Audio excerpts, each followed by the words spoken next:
De que final de semana aí o Partido dos Trabalhadores comemorou 45 anos, tem um impasse interno agora dentro do PT justamente sobre a decisão de quem vai ser o novo presidente da sigla. O presidente Lula esteve no evento, fez ali algumas declarações e disse que tem ministro do governo que não sabe o que o governo faz. Eu te pergunto, o presidente sabe o que faz? Ele sabe qual é o plano, a agenda de governo dele? Essa é uma das minhas maiores críticas, né? Quando o governo ganhou a eleição, ele teve 3 meses para apresentar um plano. Durante a eleição, ele também não apresentou um plano de quais seriam as prioridades. O país continua sem um plano e sem prioridades. É tudo feito ad hoc. Parece um quarteto de jazz.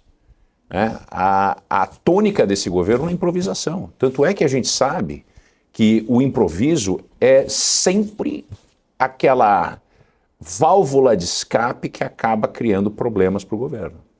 As comunicações são improvisadas. As comunicações oficiais são improvisadas. Por exemplo, semana passada o negócio do Plano Safra. O PIX e uma série de outros problemas que a gente pode elencar aqui, que nunca tem um fio condutor com o projeto do governo. O governo parece que faz balões de ensaio e ele até agora não entendeu que ele ganhou a eleição. O Lula continua em cima de um palanque. O Lula não tem um plano para o Brasil, ele não sabe o que o governo faz. Não é que os ministros não sabem. O presidente não sabe. O presidente continua achando que política é feito lá no ABC de São Paulo, com as empresas montadoras, sentado num bar, discutindo como é que vai ser a paralisação geral. Ele vive numa bolha. Ele vive numa bolha e ele tem se tornado cada vez mais escondido dos ministros. Ele não troca bola com os ministros e com os políticos. Uma das coisas importantes do Lula, e que sempre foi algo de extrema clareza, principalmente no Lula 1 e no Lula 2, é que o articulador número 1 do governo era o Lula. O Lula sabia o que acontecia na Câmara, no Senado, no Supremo, o que acontecia na boca do povo. Hoje o Lula, ele está tão alijado da política, né? Eu disse semana passada, ele parece o Beato Salu. Ele tem um monte de chavões, frases prontas de efeito que ele solta. Só que ele não entendeu que essas frases não ressoam mais, elas não têm impacto. O povo brasileiro e o povo pobre brasileiro entendeu que o Lula não é a solução e que essa promoção da luta de classes é tudo que deu errado no mundo. Nunca existiu e nunca vai existir luta de classes porque a classe empresarial é quem emprega o empregado. E a gente teve isso muito objetivamente nas eleições para os municípios do Brasil, onde o PT levou uma lavada. Por quê? Porque continua pregando luta de classe. Luta de classe é uma das bases do erro mais profundo do marxismo. Marx era um idiota total. Não entendia a natureza do ser humano. E continua sendo esse idiota. Quem repete Marx é porque não estudou, ou é burro, ou se convenceu de alguma história que contaram na faculdade, porque é bem a historinha da faculdade de comunista.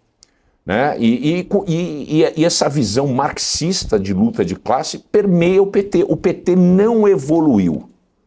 Ele não evoluiu nem para ser um partido comunista, não, socialista, como os partidos socialistas europeus, que tem bandeiras, por exemplo, de meio ambiente. Nem isso tem. Ou seja, o desafio do PT ou muda essas ideias econômicas, moderniza, ou continua enfraquecido e perdendo essas eleições. Enfraquecido. Não tem ninguém nos quadros do PT que possa fazer frente à direita. Tudo que o PT tem é um cavalo manco chamado Luiz Inácio Lula da Silva.